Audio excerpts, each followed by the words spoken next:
categorías. Una categoría de condena, una categoría declarativa y una categoría constitutiva. De un modo tal que esta clasificación responde a la pretensión de lo que realmente queremos. Porque hemos dicho que la pretensión no es sino una manifestación de voluntad que va a ser a través del derecho de acción el justiciable.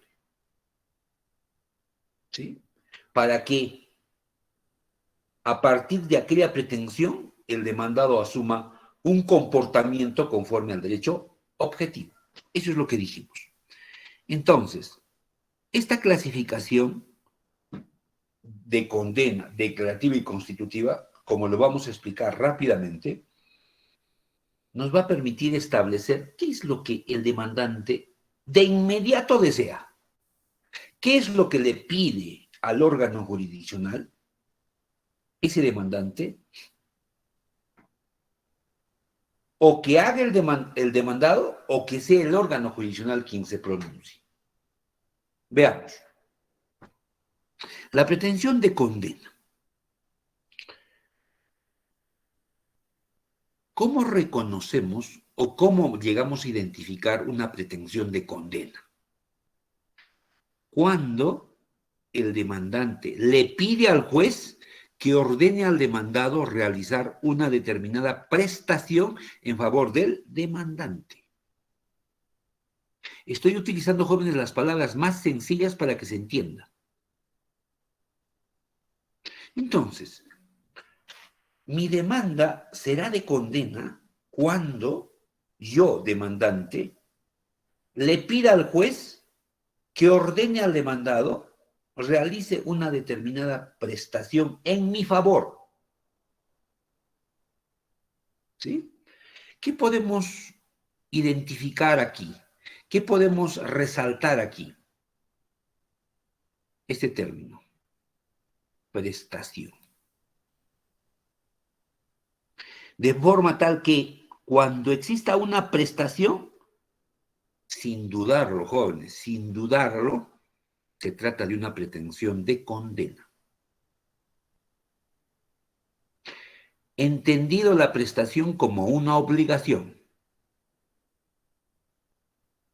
Entendido prestación como sinónimo de obligación. Pasemos a ver un ejemplo práctico y, por cierto, muy común. Cobro de alimentos.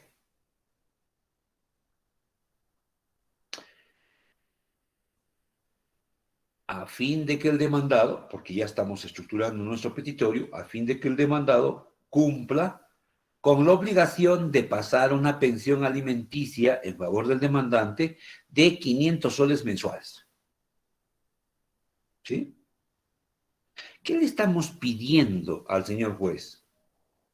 Que ordene al demandado, o sea, a mi papá, si yo fuera el demandante, a mi papá, para que cumpla con una prestación, con una obligación. ¿Cuál obligación?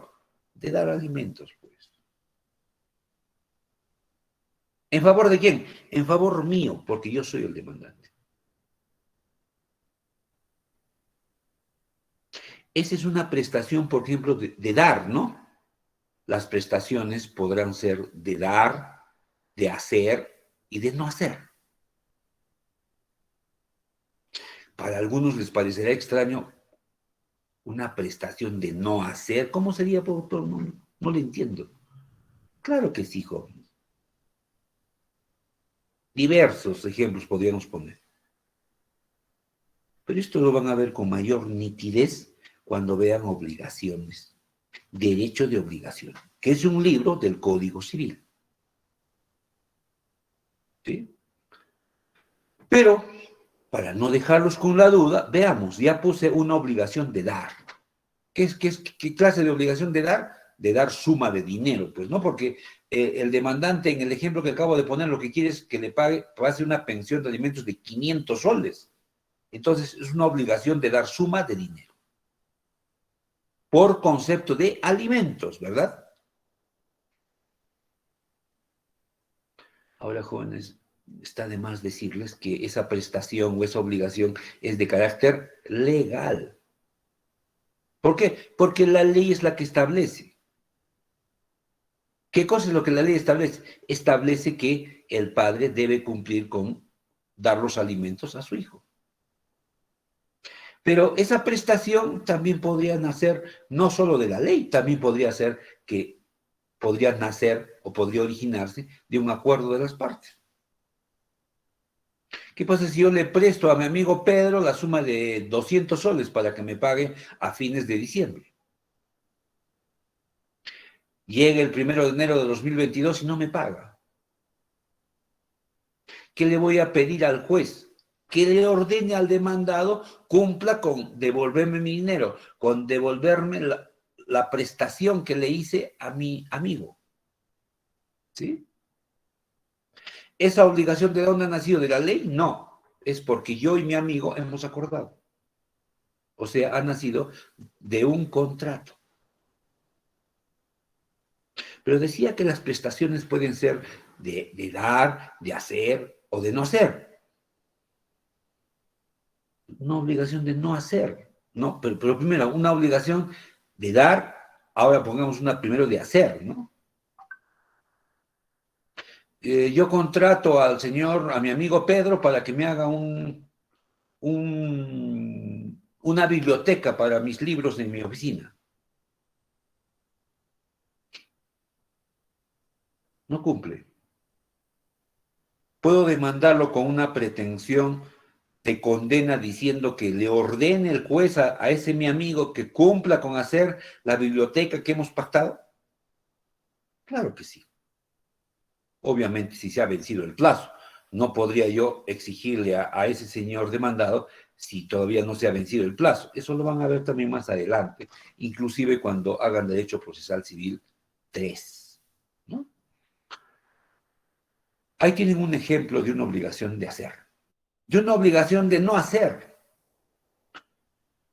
Resulta que yo como abogado me comprometo a ser defensor técnico de la empresa XYZ, ¿sí? Porque tiene varios procesos. Pero en una cláusula del contrato me comprometo a no defender a la empresa de la competencia que se llama ABC. La empresa ABC viene a mi estudio y me dice, doctor, sé que está usted defendiendo a la empresa YXYZ. Sí, sí, señor, estoy defendiendo. ¿Y cuánto le paga por sus honorarios? Me paga 5,000 soles, señor, la empresa. Nosotros, empresa ABC, queremos sus servicios y le proponemos pagar 15,000 soles mensuales. Creo que le va a convenir, doctor. La otra empresa le paga solo 5,000. ¿Por qué no se pasa a nuestra empresa?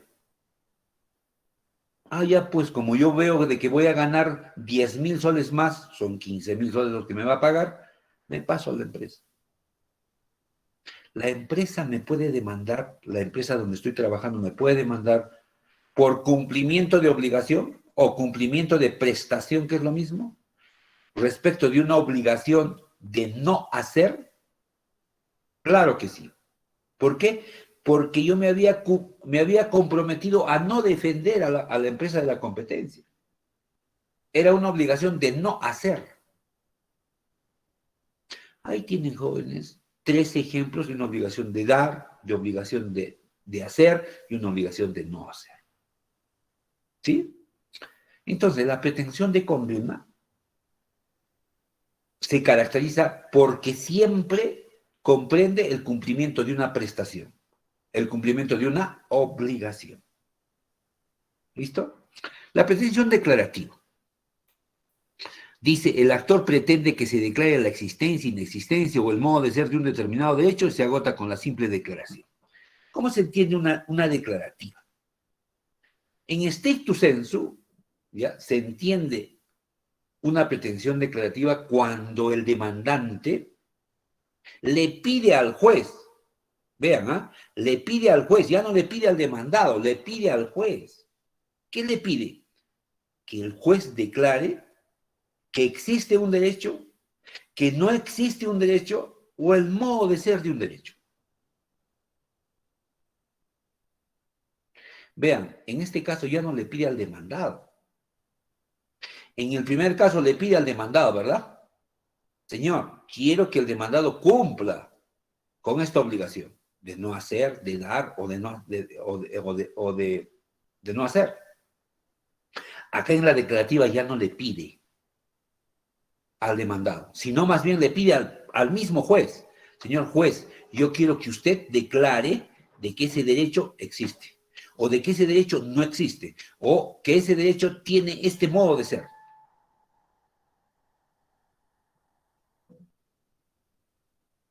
Claro, seguramente así como lo estamos leyendo no lo entendemos, pero con un ejemplo se entiende muy fácilmente. Ustedes seguramente que ya en este semestre, o quién sabe, ¿ya están haciendo jóvenes acto jurídico? Sí, doctor. Muy bien. Entonces puedo poner un ejemplo de acto jurídico. Van a llegar a ser, o de repente ya han desarrollado, la nulidad del acto jurídico, que además en nuestro mundo, es decir, en el mundo jurídico, es muy conocido. Nulidad del acto jurídico. Los actos jurídicos, ¿no es cierto?, son generalmente eficaces. Las manifestaciones de voluntades de las personas con determinados requisitos de validez son creados para que produzcan los efectos jurídicos que las partes quieren. ¿Sí? Yo me compro una casa, con el vendedor voy a celebrar un acto jurídico. Yo como comprador y él como vendedor. ¿Y qué queremos? Que ese acto jurídico despliegue sus efectos normales de una compraventa. Eso es lo que estamos buscando. ¿Y cuáles son sus efectos jurídicos normales? Que el señor me entregue la casa y yo le pague el precio de la casa. Para eso estamos celebrando el acto jurídico, porque ambos tenemos determinadas necesidades. Él tendrá la necesidad de desprenderse de su propiedad y yo tendré la necesidad de hacerme de su propiedad, ¿verdad? Sí, pero ese acto jurídico podría ser que por la falta de algún requisito estructural, que me imagino ya lo verán o lo habrán visto, del acto jurídico, puede ser que no produzca los efectos jurídicos que habíamos buscado. Y a eso se denomina causales de nulidad. Y cuando queremos que un acto jurídico sea declarado nulo, entonces le vamos a pedir al señor juez, y ya estamos ya en pretensiones declarativas, que declare que ese derecho no existe. Alguien me dirá, pero doctor, ¿cuál derecho? Por ejemplo, el señor que me ha vendido la casa podría interponer una demanda de nulidad de acto jurídico para que el juez declare que yo no tengo el derecho de propiedad que está contenido en ese acto jurídico. Porque ¿con qué acto jurídico se demuestra que yo soy propietario de la casa? Con el contrato de compraventa, ¿verdad? Podría ser que el que me vendió interponga una demanda de nulidad de acto jurídico. En el fondo, ¿qué cosa es lo que está diciéndole al juez? Le está diciendo, señor juez, yo quiero que usted declare que no existe ese derecho. ¿Cuál derecho? El derecho del demandado. Pero específicamente, ¿cuál? El derecho de propiedad que dice tener sobre ese inmueble. ¿Por qué? Porque ese acto jurídico que lo hace, entre comillas, propietario, es nulo, señor juez. Por eso dice, el actor pretende que se declare la existencia o inexistencia. Yo acabo de poner un ejemplo de inexistencia, ¿verdad? Que no existe. Eso es lo que pretende pues, mi ex vendedor. O podría ser que al contrario, más bien el demandante no quiera que diga que no existe ese derecho, sino más bien que existe ese derecho. Otro ejemplo. A ver. Resulta que un señor a mí me atropella con su vehículo automotor y me causa lesiones, que puede ser en cualquier parte del cuerpo. Entonces yo lo demando a este señor causante de mis lesiones para que me pague una indemnización de daños y perjuicios. ¿Sí? Entonces, en el fondo yo le estoy pidiendo al juez que el juez declare que existe un determinado derecho en mi favor. ¿Y cuál será ese derecho?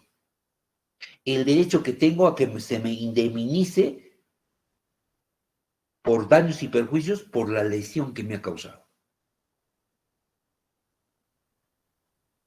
¿Sí? Básicamente, esa es una pretensión declarativa. El juez va a declarar un determinado derecho. ¿Pero cómo va a declarar? Que existe, o que no existe, o que tiene un determinado modo de ser, un determinado derecho. ¿Listo? Esta parte de se agota con la simple declaración está referido a que en esta clase de pretensiones declarativas no se necesita ejecución. Se agota con la simple declaración. Finalmente, las pretensiones constitutivas. En una pretensión constitutiva lo que quiere, lo que pretende el demandante es que se cree un derecho, se modifique un derecho o se extinga un derecho. ¿Sí? Eso es lo que quiere el señor demandante.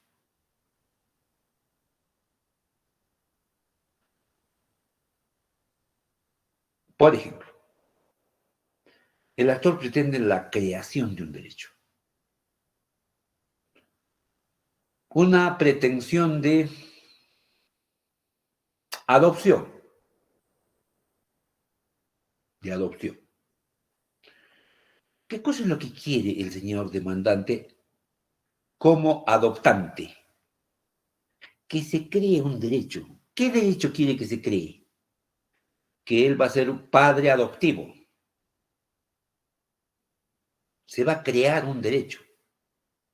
Porque ese derecho el señor no lo tenía, pues, ¿no? O no lo tiene hasta el momento que salga la sentencia. Cuando salga la sentencia se va a crear un derecho. El señor de lo que no era papá, ahora va a ser papá. Se va a crear un derecho en su condición de padre. Y al mismo tiempo se va a crear un derecho en su condición de hijo para el hijo adoptado.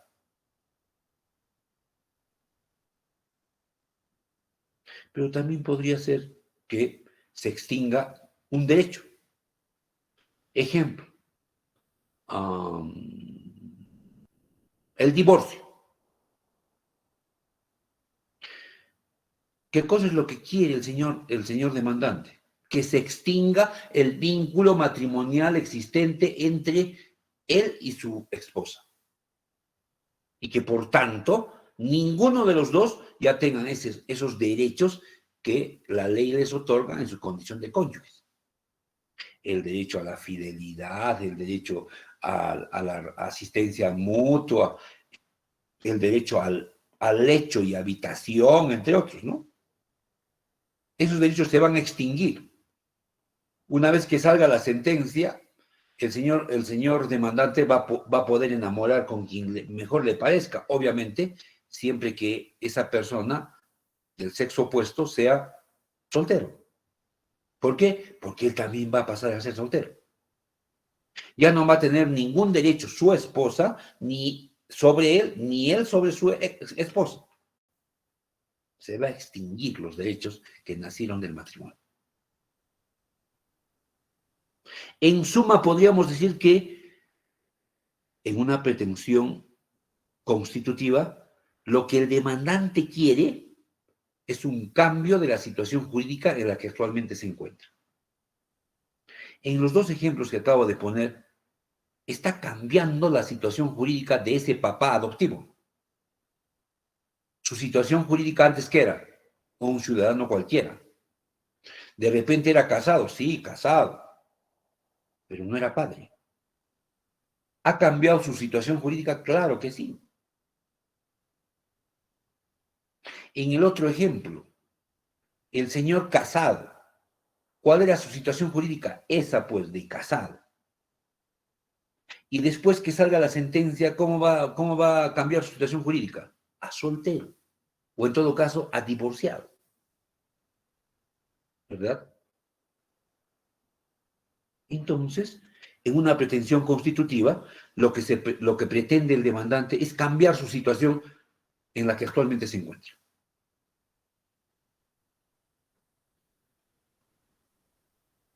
¿Listo? ¿Alguna pregunta hasta ahí, jóvenes? Si se dan cuenta, esta clasificación responde al objeto inmediato de lo que quiere el demandante a través de su pretensión. Yo, señor, quiero, en la de condena, yo quiero que usted le ordene al demandado cumpla con esta obligación. Inmediatamente es lo que uno lee y dice, ah, es lo que quiere este señor demandado. En la declarativa, yo quiero, señor, que usted declare la existencia de este derecho. O no, la inexistencia de este derecho. Sí, inmediatamente nosotros, cualquiera de ustedes, se van a poder percatar y decir, sí, en efecto, claramente esto es lo que quiere. Yo de inmediato me doy cuenta. Y en la constitutiva igual. Por eso esta clasificación se dice que es la pretensión según el objeto inmediato. Sin embargo, y dada la intrascendencia ya, también hay otras que clasifican el petitorio o los petitorios o la pretensión según el objeto mediato. O sea, aquello que en el fondo se quiere, ¿no? No, uno no se puede dar fácilmente, de manera inmediata. Estas están referidas a las pretensiones personales y a las pretensiones reales. Pretensiones personales y pretensiones reales.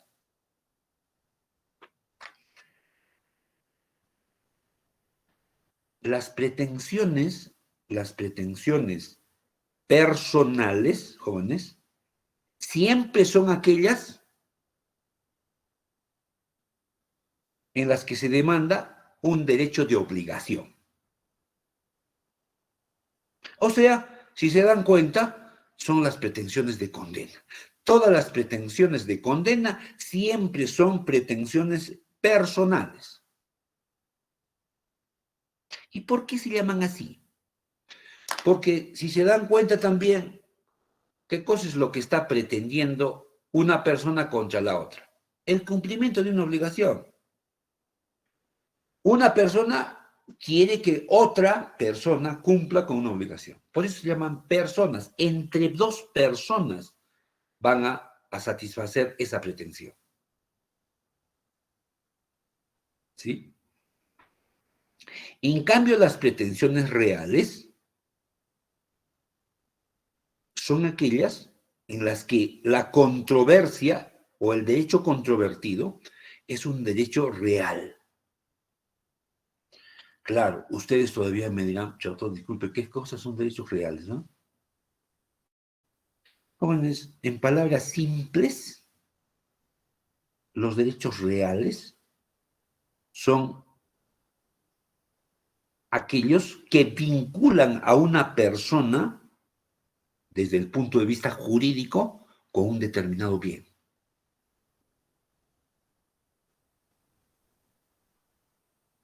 Otra vez, los derechos reales son aquellos en los que existe un vínculo entre una persona y un bien.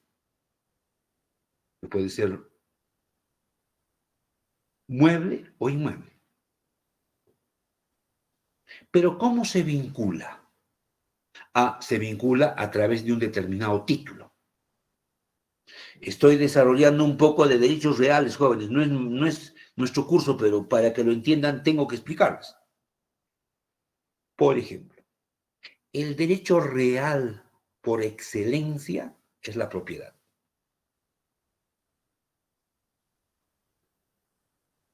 Pero ese es el único derecho real, no hay otros. Pero digamos que ese es el principal. A ver, doctor, ¿qué otros derechos reales hay? Existe también, por ejemplo, el derecho de posesión. Es un derecho real.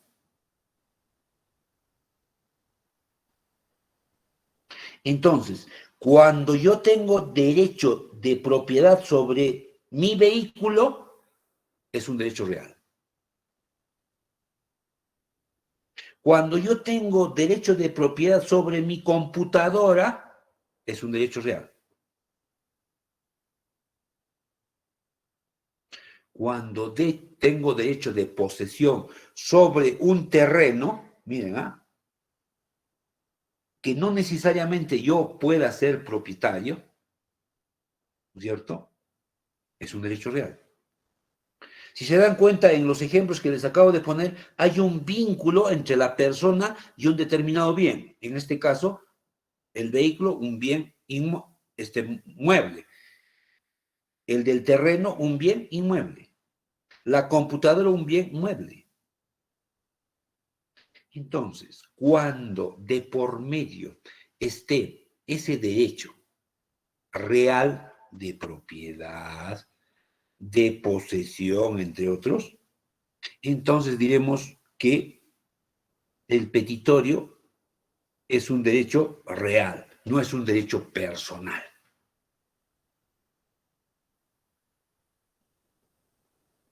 ¿Sí? Entonces, esas dos clasificaciones, básicamente, según esta primera clasificación de la pretensión según el objeto inmediato, esta primera. Y la otra, clasificación según el objeto mediato, pretensiones personales y pretensiones reales. Oiga, pero doctor, ¿cuál es la que nos interesa más? La que tienen al frente. Porque esta es la que va a permitir identificar qué es lo que quiere inmediatamente el demandante. La otra no. La otra, su objeto inmediato es, en el fondo, ¿es una pretensión personal o es una pretensión real? ¿Eso nos va a ayudar en algo para resolver la pretensión? No. Pero sí como una referencia, como algo doctrinario que tenemos que tener en claro, sí, sin dudarlo. Pero la que más nos va a interesar es esta clasificación que está partida en 3 categorías. ¿De acuerdo? ¿Alguna pregunta? ¿Ninguna? Seguimos. Ahora veamos la acumulación de pretensiones. Primero tenemos que tener noción, una idea básica de qué cosa es una acumulación.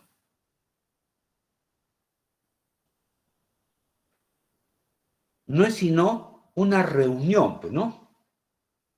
Acumular es juntar, es reunir. Entonces, cuando hablamos de acumulación de pretensiones, estamos diciendo que va a haber una reunión de pretensiones. Eso significa que no solamente podemos proponer en nuestra demanda una pretensión, sino más de una pretensión. Podrían ser 2 o más pretensiones.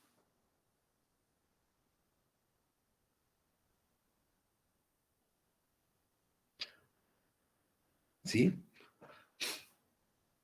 Ahora, las pretensiones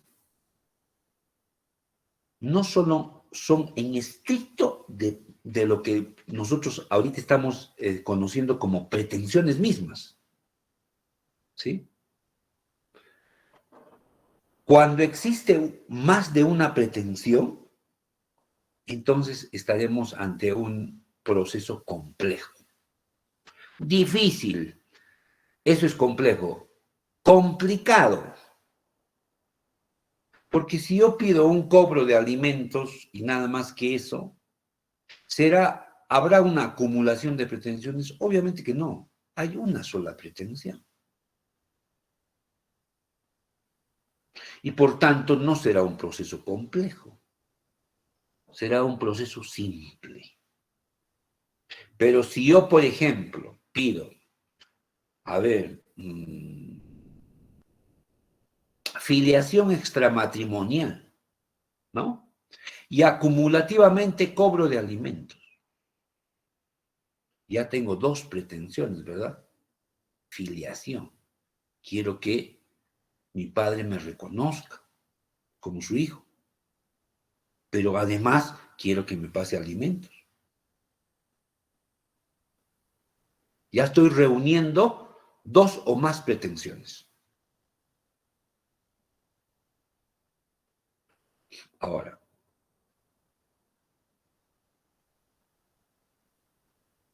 la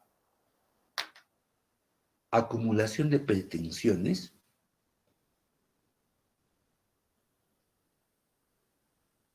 puede ser propiamente de pretensiones o también de personas.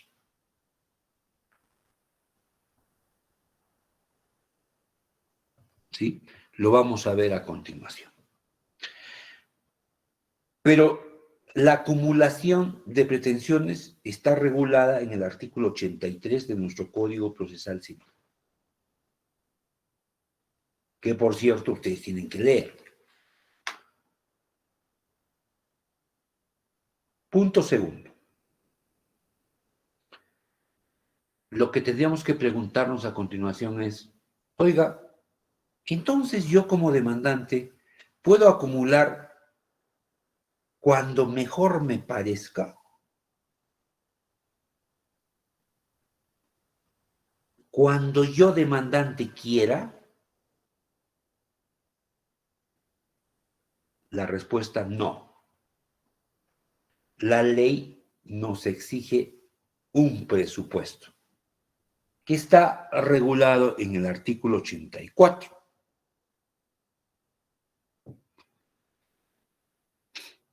¿Y cuál es este presupuesto? Que exista conexidad.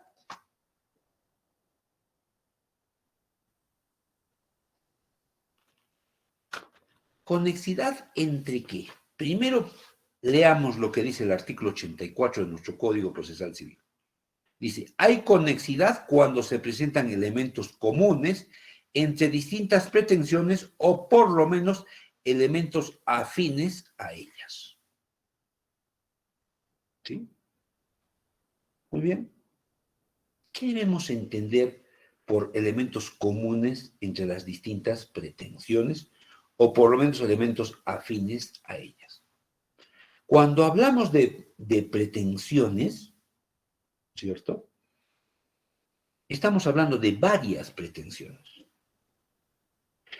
Para que se puedan acumular estas pretensiones, tienen que haber entre una y otra pretensión o entre una y las demás pretensiones elementos comunes. Por ejemplo, un elemento común podría ser que los propietarios de ese predio son los dos demandados. O que la nulidad del acto jurídico que estamos pidiendo es del mismo inmueble. y por tanto podemos acumular otra pretensión que podría ser desalojo. No podría ser que yo pida la nulidad de un acto jurídico de la casa ubicada en la calle Ayacucho 117 de la ciudad de Puno y acumulativamente solicite el desalojo de una casa que está ubicada en el Jirón Atahualpa 118 de la ciudad de Juliaca. ¿Y por qué? Porque no hay conexidad, no hay conexión pues, entre esas dos pretensiones. No hay un elemento común. Y elemento común, jóvenes, ustedes lo deben entender como aquello que concurre en una y en otra pretensión. Si hacemos un paralelo, si hacemos una semejanza entre elementos comunes entre dos personas, ¿qué podríamos decir?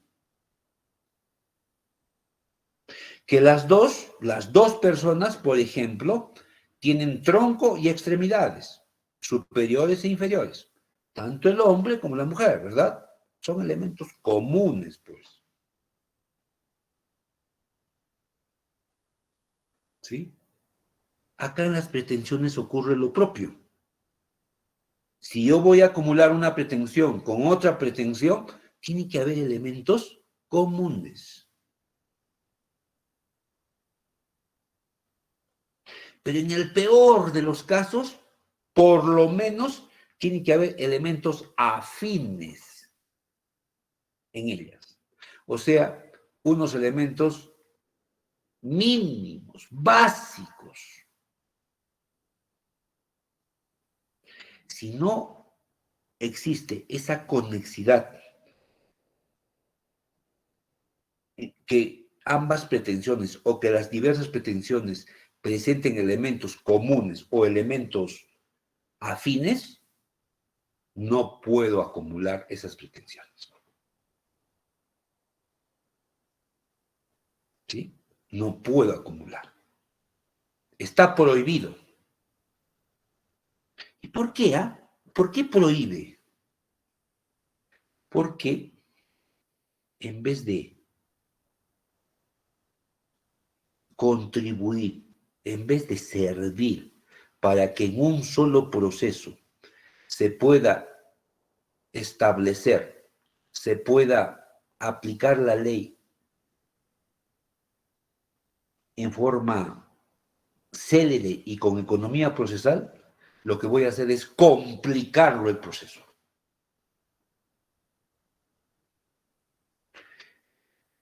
Y eso es lo que no persigue la acumulación de pretensiones. La acumulación de pretensiones tiene como finalidad que las partes, demandante y demandado, bajo los principios que ya hemos estudiado de economía y celeridad procesal, puedan resolver sus conflictos de manera rápida, sin que les cueste 1, 2, 3, 4 procesos. No. Si lo podemos hacer en uno solo, para eso está la acumulación de pretensiones. Pero eso tiene que facilitar la resolución del conflicto, no complicar y hacerlo cada vez más engorroso, más difícil. Es por eso que el presupuesto para la acumulación de pretensiones es la conexidad. Tiene que haber elementos comunes o, como acabo de decir, elementos afines, mínimamente. Punto tercero, la clasificación de las pretensiones. Las pretensiones, como ya les había adelantado, pueden ser propiamente de pretensiones o de personas. Se pueden acumular pretensiones mismas. Quiero acumular, señor juez, una pretensión de nulidad de acto jurídico y además una de reivindicación o además una de desalojo. ¿sí? O quiero acumular, señor, la pretensión de nulidad de actos jurídicos de tal fecha, de tal fecha, de tal fecha y de tal fecha. Es decir, en un solo proceso, señor juez, quiero que se declare nulo 4 actos jurídicos. ¿Puedo acumular eso? Claro que sí. Pero tiene que haber, pues, la conexidad que acabo de referir, ¿no? Pero en ese caso, están acumulando solo pretensiones, ¿verdad? Cuando solo se acumulan pretensiones, entonces estamos ante una acumulación objetiva.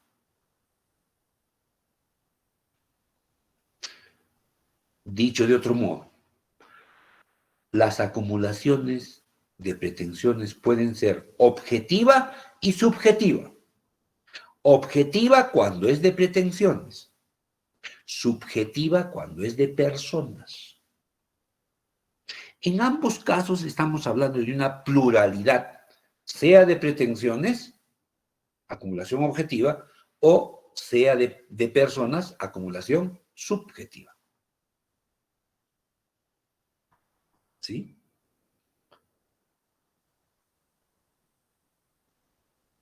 Pero igual, para cuando yo quiera acumular pretensiones, o sea, cuando quiera hacer una acumulación objetiva, tengo que reunir los requisitos que la ley establece. Y estos están en el artículo 85 de nuestro Código Procesal Civil. Así, el artículo 85 establece que para poder pretender una acumulación objetiva de pretensiones, debo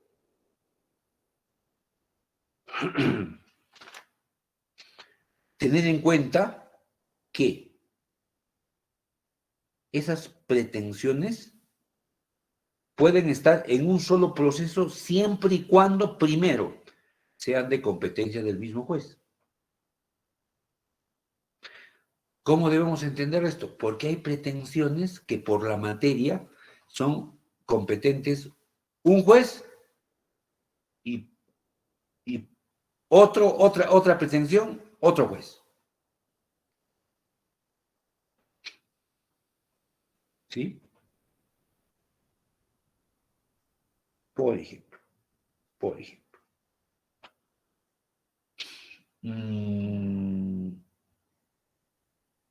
Podría ser que yo acumule una pretensión de nulidad de acto jurídico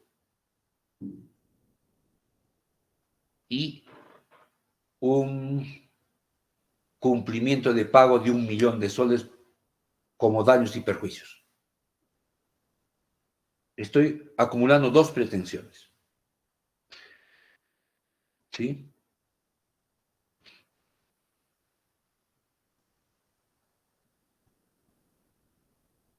O que no sea de 1.000.000, que sea solo de haber de 500 soles. La nulidad de acto jurídico es competente un juez civil. Por el monto, los daños y perjuicios podría ser de competencia de un juez de paz letrado. Ya no son de competencia del mismo juez, ¿verdad? Son de competencia esas dos pretensiones de distintos jueces. ¿Sí? Dos. Otro requisito que tengo que cumplir es que esas pretensiones no sean contrarias entre sí. ¿Qué significa eso? Que no puedo pedir dos cosas que se contrapongan. Dos pretensiones que uno diga blanco y el otro diga negro.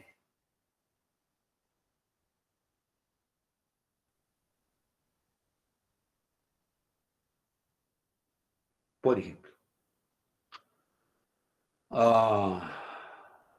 una simple nomás, ¿no? Señor, solicito cobro de alimentos y acumulativamente aumento de alimentos. Estoy acumulando dos pretensiones. Pero ¿no les parece que son contrarias? ¿Por qué? Porque no se sabe si este señor quiere que se le dé alimentos o quiere más bien que se le aumente los alimentos. Son contrarias. Una cosa es que me den alimentos y otra cosa es que me aumenten los alimentos. Para que me aumenten los alimentos ya tengo que tener alimentos. Una pensión de alimentos. Si no tengo esa pensión de alimentos, no podría pedir que me aumenten. ¿Verdad? Son contrarias entre sí. Salvo que puedan ser propuestas en forma subordinada o alternativa. ¿No? Eso lo encontramos en el artículo 87 de nuestro Código Procesal Civil, que está referido a la acumulación objetiva de pretensiones. ¿Sí? Tercer requisito, que sean tramitables en una misma vía procedimental. Es decir, que esas dos pretensiones, o esas tres, o esas cuatro, o esas cinco pretensiones que voy a acumular, tienen que ser tramitados en la misma clase de proceso.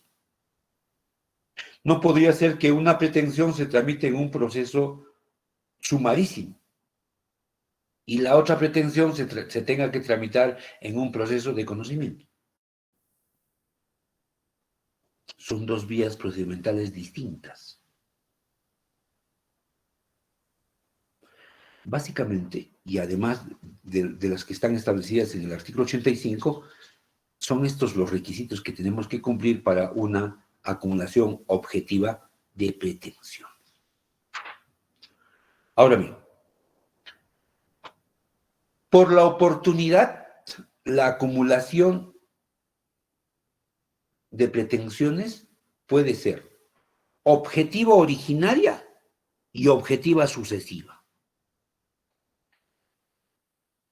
En forma simple. Puede ser originaria o puede ser sucesiva. Conforme también así ustedes lo van a poder encontrar en algunos textos. ¿Qué cosa es originaria o cuándo es originaria? Cuando en la demanda, cuando interponga en la demanda varias pretensiones, entonces, desde el inicio de originariamente, ya estoy acumulando pretensiones. ¿Y cuándo es sucesiva? Sucesiva es cuando durante el proceso pueda acumular otras pretensiones.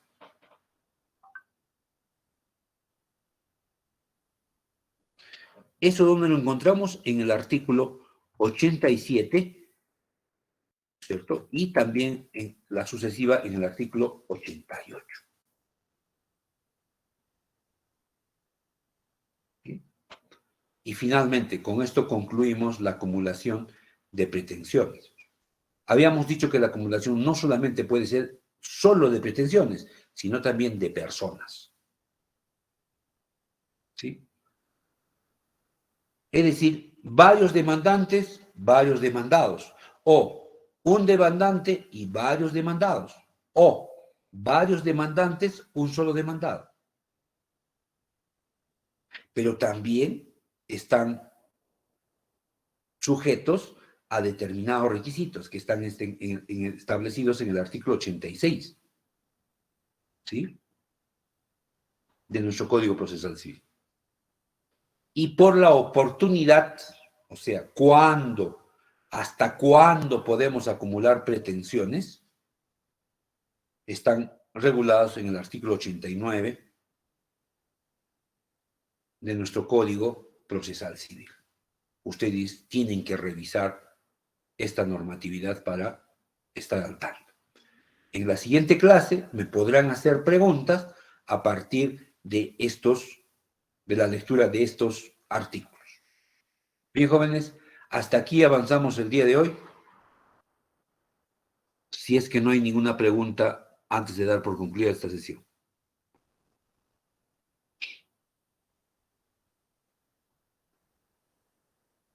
Ninguna. Como siempre, los compañeros no preguntan ninguna. Bien, en todo caso le pedimos a la compañera que haga la captura de pantalla. Somos 65 los conectados y me lo envíe a mi WhatsApp. Si no hay preguntas, gracias a todos. Buenas noches. Buenas noches, doctor. Buenas noches, doctor. Buenas noches, doctor. Buenas noches, doctor.